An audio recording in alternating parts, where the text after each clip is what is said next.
nos propres rythmes de vie, nous avons tout à fait la possibilité aujourd'hui de réussir l'agenda 2030. Et j'allais dire, plus que ça, qui serions-nous, qui que nous soyons, pour remettre en cause, si nous sommes fondamentalement démocratiques, ce qu'à l'époque, l'ensemble de l'humanité entière a voté. Alors, je ne vous cache pas que s'il fallait revoter l'agenda 2030 aujourd'hui, on aurait sans doute un tout petit peu plus de mal d'avoir un consensus sur le faire. Mais il n'empêche que le cap et le cadre a été donné et la temporalité de 2030 est fixée. Ça tombe bien. C'est un temps d'innovation. Nous avons encore le temps de réussir ce challenge. Alors vous allez me dire, c'est très bien, mais la parole performative, elle est utile, mais des actes. Eh bien oui. Alors j'arrive devant vous avec 3 bonnes nouvelles. La première, c'est que les jeunes ont envie. Il nous aura fallu 18 mois pour faire cette étude exploratoire, pour demander directement aux jeunes, pas à des intermédiaires, directement aux jeunes, ce que Jeunes et Territoires 2050 signifiait pour vous. On l'a publié la semaine dernière à l'occasion de la Journée mondiale de l'éducation à Lyon. Ce petit rapport, il est un peu plus long que ça, hein, mais là vous avez le flash code, vous pouvez venir le chercher, il est fait, la preuve est là. Le deuxième élément, c'est que les territoires sont à la manœuvre pour inventer concrètement de nouveaux modèles socio-économiques durables. Là, il nous aura fallu 7 ans pour arriver à ce petit rapport et cette petite plateforme trajectoire socio-économique pour montrer l'importance de réinvestir nos modèles d'intérêt général. D'où notre soutien inconditionnel au 1% ingénierie, parce que si nous ne prenons pas conscience de l'importance de nos modèles socio-économiques de proximité, nous ne pourrons rien faire à grande échelle. Le rapport CAP 2030 vers de nouveaux modèles socio-économiques, il est fait, il a été publié la semaine dernière, il est là. La troisième bonne nouvelle, mais là il aura fallu 18 ans pour y travailler, mais je suis très fier qu'avec l'Institut pour la recherche de la Caisse des dépôts, nous ayons publié avant Noël ce cahier de recherche qui s'appelle ODD 17, Économie et territoire. Parce que tout est dit, la question majeure, c'est comment on réconcilie l'économie avec l'intérêt général. Autrement dit, l'économie, au sens propre du terme, c'est l'équilibre de la maison. Et le territoire, au sens propre, c'est l'intérêt général à portée de main. Eh bien oui, je l'affirme aujourd'hui, puisque les jeunes en ont envie, puisque les territoires sont à la manœuvre, puisqu'on sait comment réconcilier économie et intérêt général, alors oui, nous avons maintenant le mode opératoire pour réussir les 7 ans qui sont devant nous. Et vous comprendrez pourquoi, non seulement c'est une joie d'avoir partagé ces deux jours avec vous, mais c'est une immense fierté pour nous de pouvoir signer aujourd'hui un partenariat avec l'ANPP Territoire de Projet, parce que oui, Madame la Présidente, la barre qui avait été fixée était haute, mais oui, ensemble, nous pouvons être champions olympiques. Merci beaucoup, Charles-Benoît Hetzig. Pour poursuivre notre réflexion sur cette table ronde, Nathalie Regon-Planas, présidente Pays Pyrénées-Méditerranée et maire de Saint-Genis-des-Fontaines. Alors, quand on a parlé ensemble de coopération pour un bonheur local accompli, on a parlé compétences, on a parlé coopération et comment ça se construit dans le temps et puis comment ça se passe aussi ailleurs. Merci beaucoup. Merci pour cette belle entrée en matière. Effectivement, donc si nous sommes des champions olympiques, on va pouvoir décliner ça sous différentes disciplines. Voilà. Et je pense que les pays et les PETR, effectivement, ont leur rôle à jouer ici, bien sûr. Alors juste peut-être pour revenir sur le bonheur.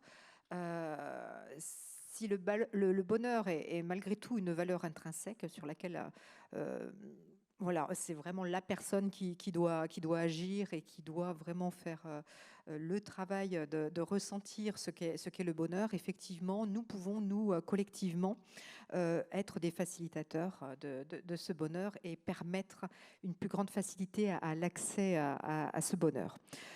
Concernant la coopération, effectivement, je pense qu'après l'exposé qui a été fait, il est important de revenir au territoire, au plus proche des gens, au plus proche de nos habitants, de nos habitantes, et de s'imaginer comment on peut co-construire notre territoire. La coopération, qui n'est pas la collaboration, puisque la collaboration, ce serait plus la somme d'intérêts individuels qui contribuent à un succès.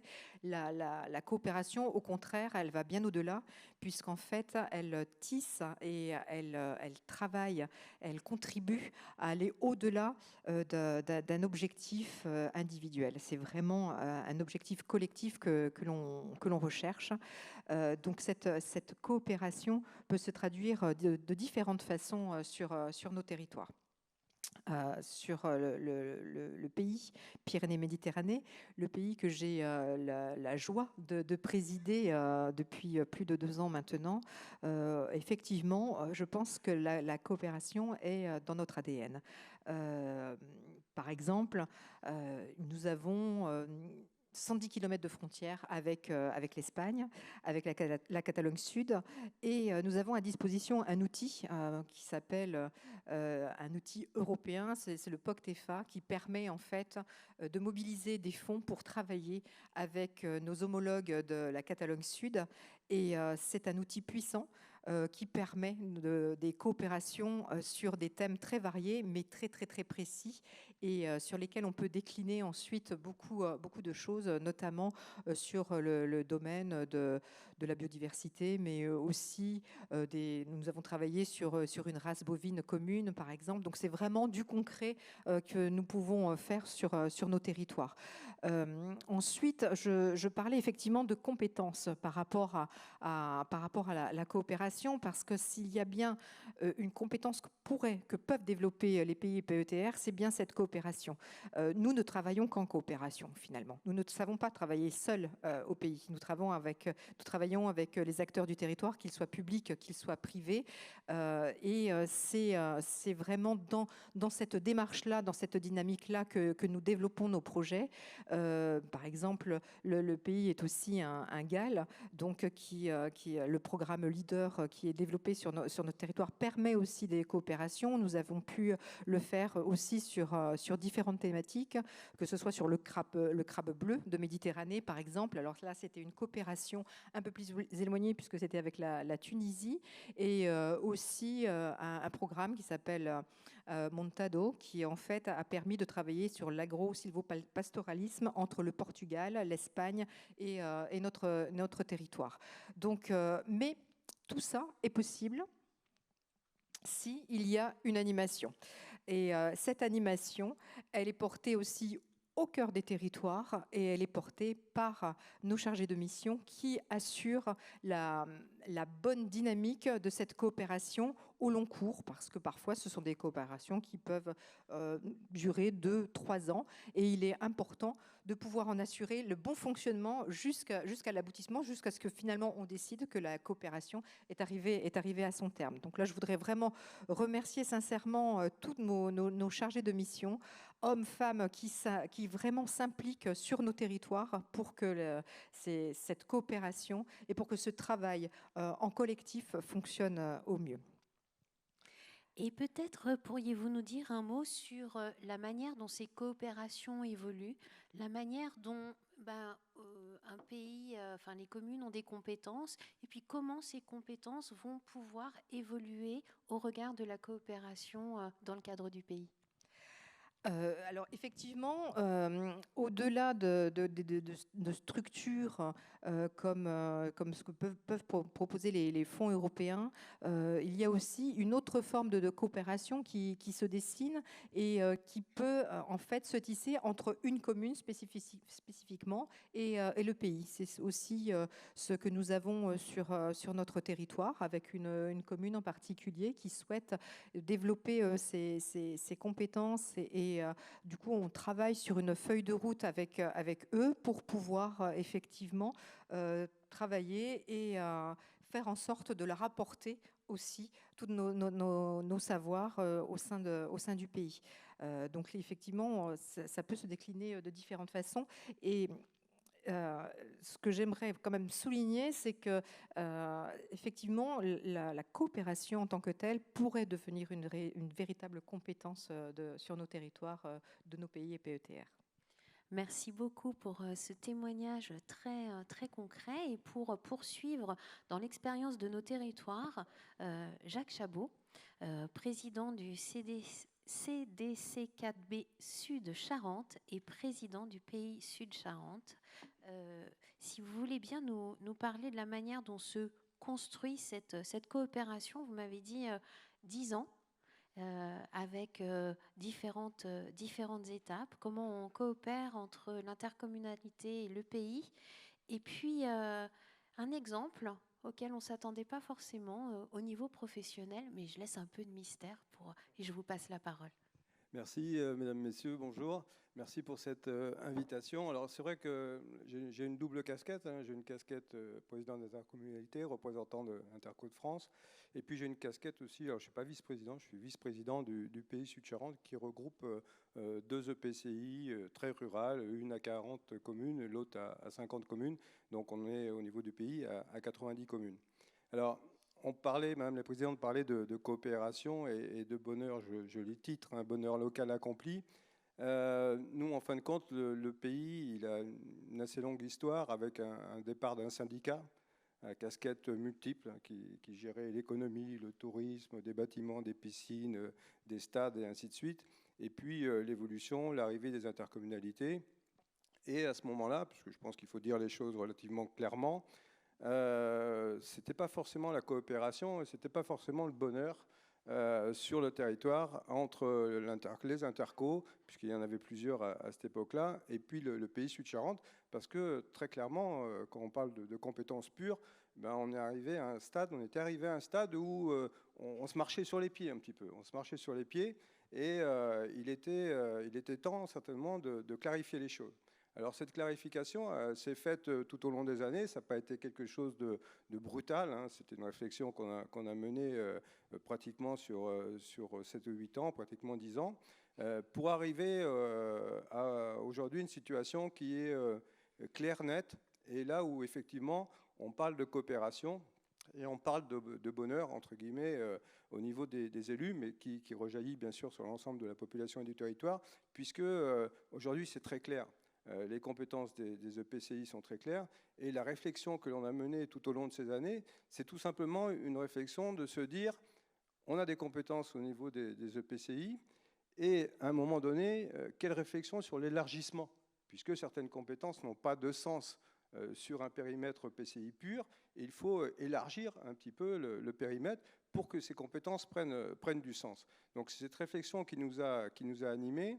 Et on a décidé depuis pas mal d'années que, bien sûr, c'était les 2 EPCI qui étaient membres du pays.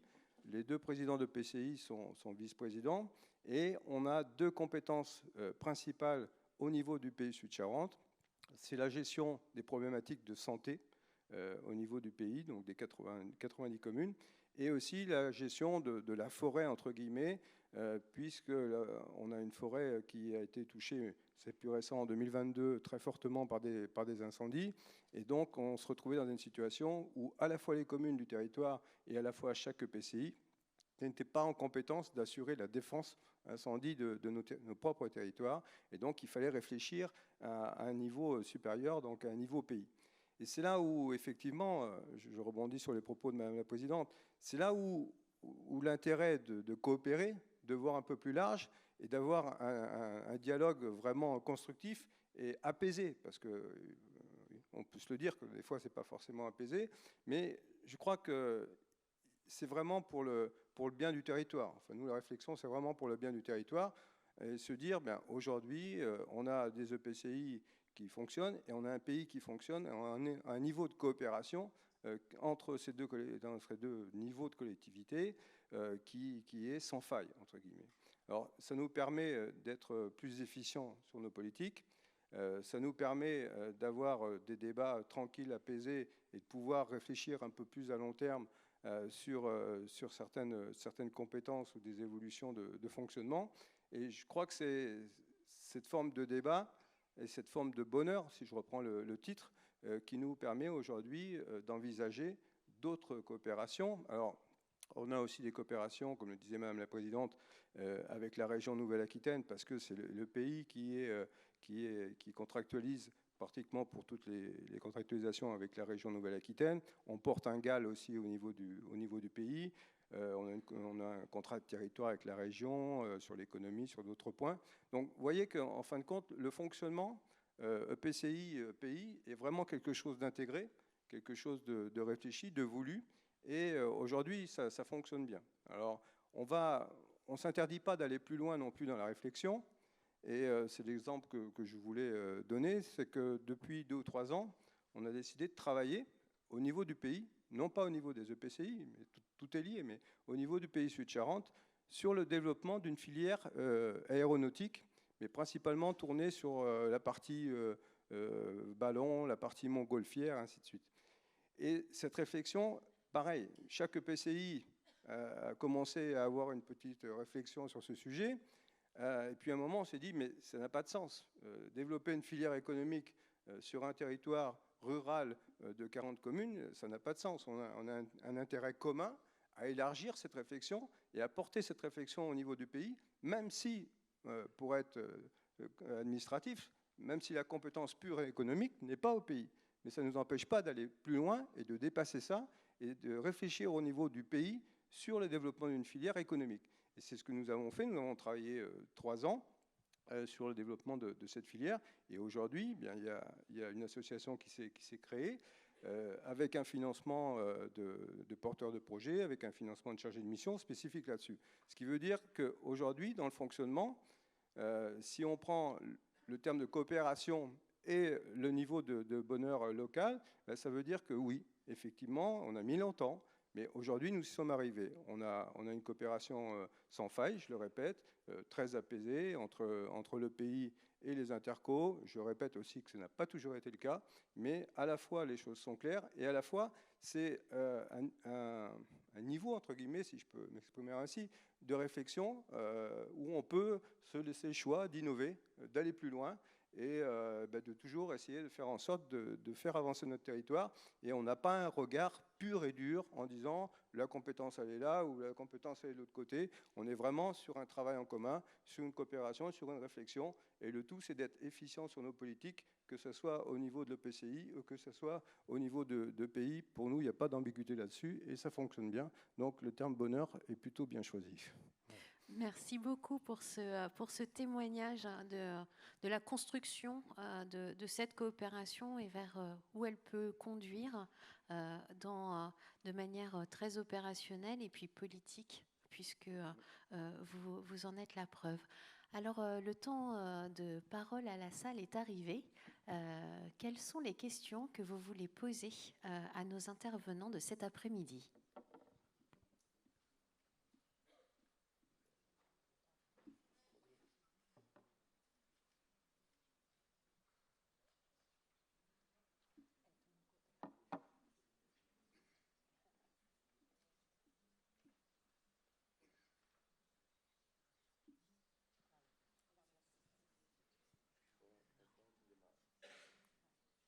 Personne n'a de questions ?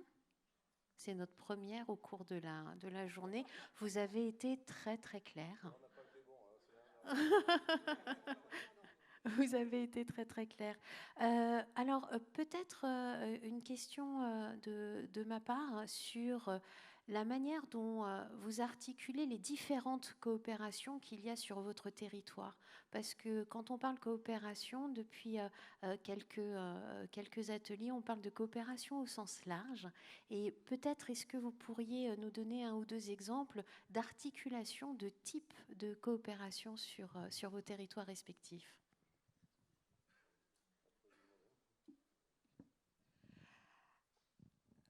Alors, je pense que la coopération, en fait, peut naître de...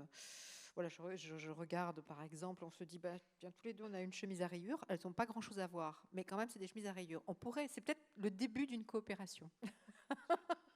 Voilà, mais effectivement, il faut un point de départ.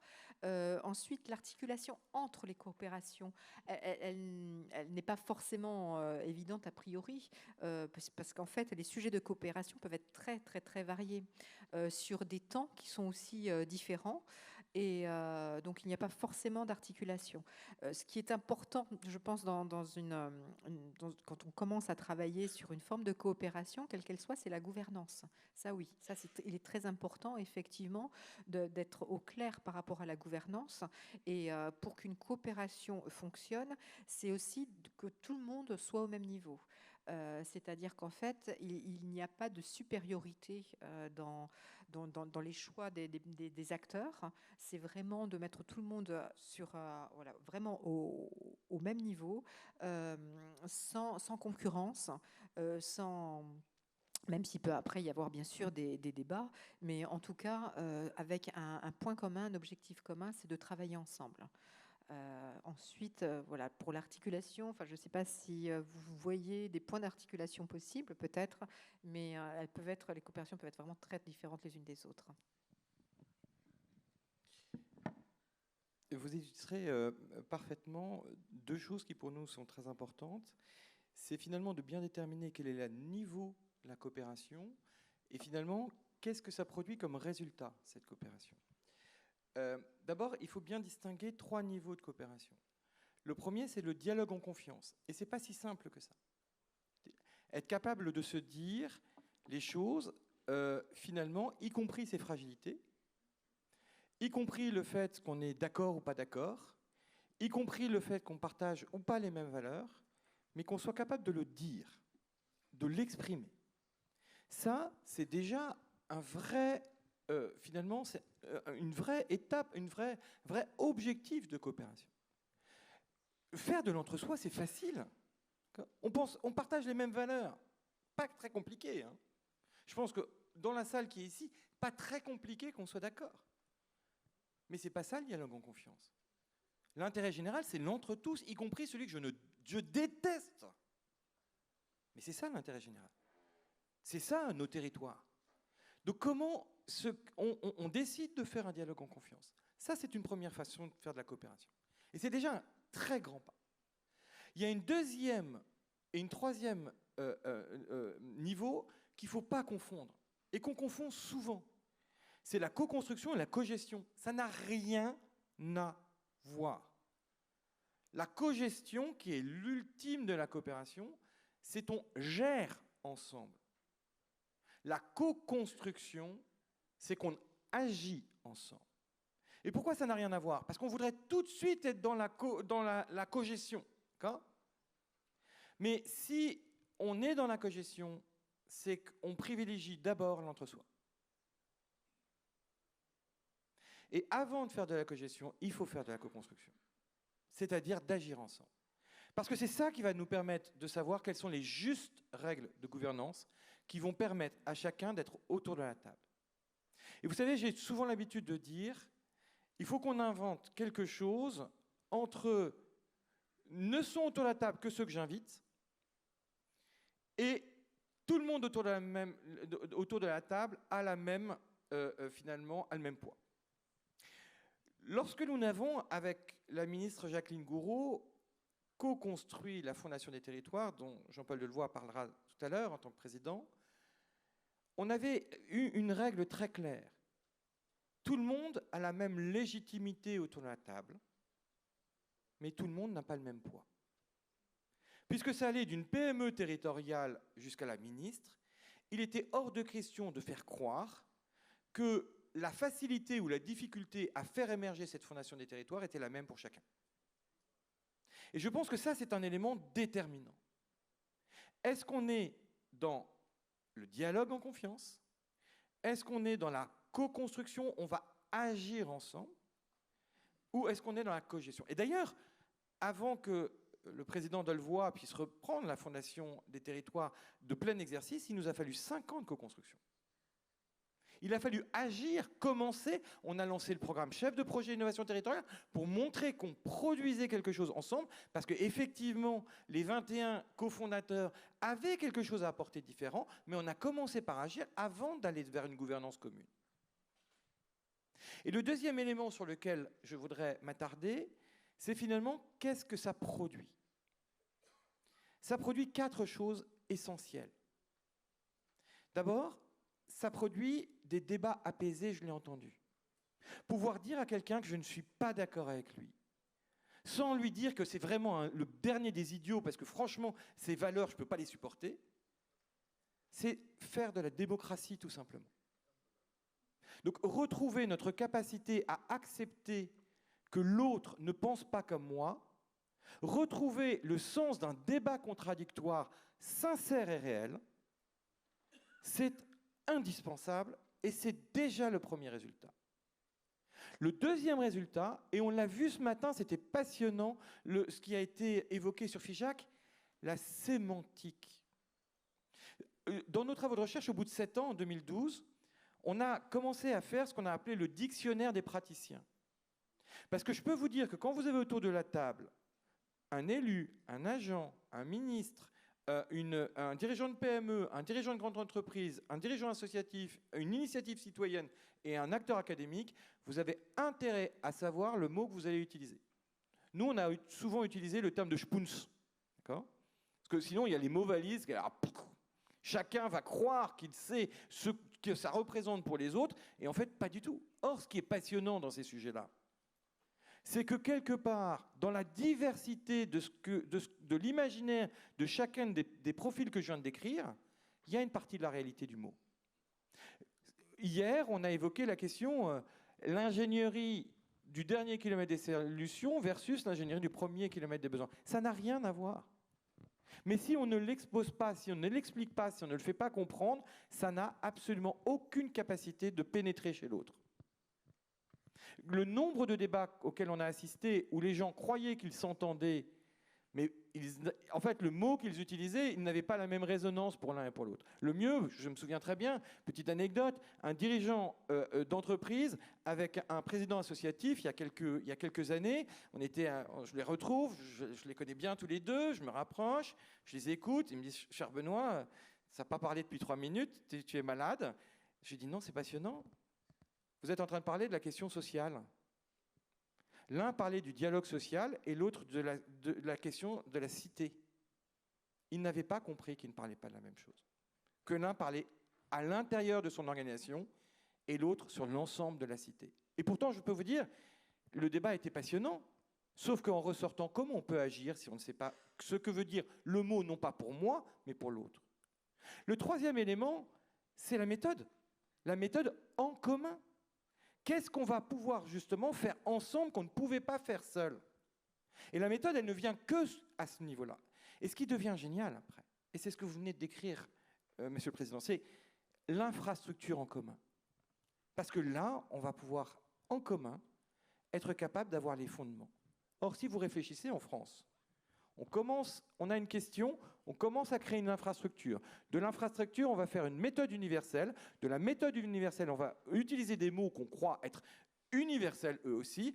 Et de tout ça, on va se dire, bah tiens, pourquoi ça ne crée pas des dialogues apaisés? Cherchez l'erreur. Eh bien, c'est exactement comme la personne qui croit, quand elle va au marché, que la pomme, elle pousse chez son marchand. Non. La graine fait la racine fait le tronc fait la branche fait la feuille fait la fleur, et tout le monde sait que le moment de la fleur est le moment le plus dangereux. Parce que la fleur est belle. On voudrait l'accueillir. Mais il faut encore 100 jours pour qu'elle fasse le fruit. Et c'est sans doute ces moments-là qui sont les plus fragiles.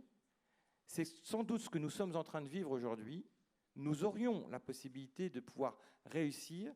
Nous savons intuitivement qu'à la fois les défis sont absolument énormes, mais que nous pouvons avoir le potentiel de le faire ensemble. Simplement, nous croyons que l'ogre du temps court va nous manger. Non. Il va au contraire être battu. Et là encore, c'est la question de la coopération. Parce que la fragilité n'est pas une faiblesse individuelle, c'est une force collective. Merci beaucoup.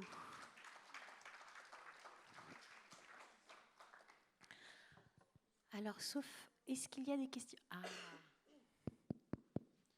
Bonjour. Donc moi, je m'appelle Bruno Weber-Régnier, je suis le directeur du Pays Valais du Loir. Merci pour vos présentations. Je suis désolé, moi, je vais revenir sur une question un peu plus pratico-pratique. Je suis complètement d'accord sur la notion de coopération et sur le fait qu'on ait une sorte de gouvernance partagée à l'échelle d'un pays pour toutes ces intercos. C'est parfois plus facile à faire qu'à dire. À dire qu'à faire. Oui, voilà. Non, j'avais une question pour Monsieur Chabot. Quand vous parliez tout à l'heure de la compétence économique, qui est une compétence intercommunale, mais que vous arrivez à apporter un partage de réflexion à l'échelle pays pour ces intercos, là où ça m'intéresse, c'est plutôt comment ça fonctionne en termes de... C'est vraiment technique là pour le coup, mais statuts, compétences, ou comment vous arrivez à faire acter qu'un pays travaille pour ses intercos sur une compétence qui n'est pas la sienne, mais qui est quand même dédiée pour une partie, parce qu'ils ne vont pas travailler l'intégralité de cette compétence à la place des intercos. C'était ma question. Alors, on va rentrer dans la technique un peu, mais je veux juste revenir sur les mots. C'est qu'à un moment, il y a ce qui est établi, les compétences des uns des autres, et il y a un moment, il y a ce qu'on doit se permettre, ou on doit se permettre d'aller un petit peu plus loin. Et par rapport à ça, le montage, il est relativement simple au départ. C'est-à-dire que ce sont les intercos qui financent en grande partie le fonctionnement du pays. Et quand on a commencé à réfléchir sur ce développement de filière aéro, on s'est dit, comment on peut faire? On va chercher un ou deux spécialistes, on leur donne une mission, ils travaillent avec les différents intervenants de la région, avec le monde aéronautique, qui est un monde assez fermé, assez spécialisé, il faut avoir ses entrées, tout ça. Et tout simplement, l'idée, c'est de se dire, ok, il faut qu'on passe par là. Et maintenant, ce qu'on va faire, c'est qu'on va financer. Les intercos vont financer un petit peu plus au niveau du pays. Et puis, on va donner une mission d'1 an ou 2 ans à une personne qui va travailler sur le développement de cette filière.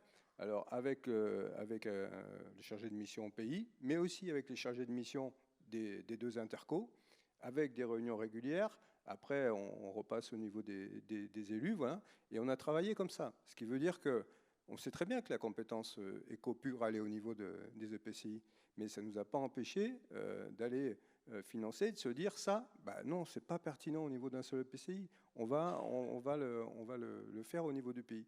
Après, une fois que la filière est lancée et qu'on revient dans le concret, où là, effectivement, il faut construire un bâtiment d'entreprise, il faut aller plus loin sur une zone d'activité, et ainsi de suite, on revient sur les compétences économiques. Mais l'idée, c'est de se dire qu'il y a toute cette possibilité d'évolution, de travail en commun. Et moi, je reviens sur le terme, c'est la pertinence de dire, est-ce que c'est le bon échelon de réflexion? Oui ou non? Si c'est oui, on va un peu plus loin, donc on travaille avec le pays, et puis si ça aboutit, on revient après effectivement sur des compétences pure économie pour développer cette filière, mais sur la création, la réflexion sur une filière, l'idée c'était de se dire on y va au niveau du pays, et les EPCI financent, même une partie de fonds propres du pays d'ailleurs, qui a été aussi mis sur cette action-là. Donc voilà, c'est relativement simple à construire, il suffit de le vouloir, c'est tout. Oui, ce que vous nous expliquez, que ce n'est pas parce qu'on a une compétence qu'on ne peut pas partager la responsabilité de la mise en action avec ses partenaires sur le territoire. Il y a une ouverture qui est possible à travers cette compétence. Est-ce qu'il y avait d'autres questions? Oui. Bonjour, Marie Ferru, donc enseignant-chercheur à l'Université de Poitiers. Peut-être pour continuer dans le même sens, dans le pratico-pratique, on est tous, je pense, vraiment d'accord que la coopération est indispensable pour le développement, pour le bonheur local. Quels sont aujourd'hui en fait les outils et les moyens mis à disposition efficaces pour les acteurs publics aux différentes échelles pour pouvoir efficacement permettre la coopération? Et est-ce qu'il n'y a pas en dehors aussi des acteurs publics des moyens et des outils à disposition?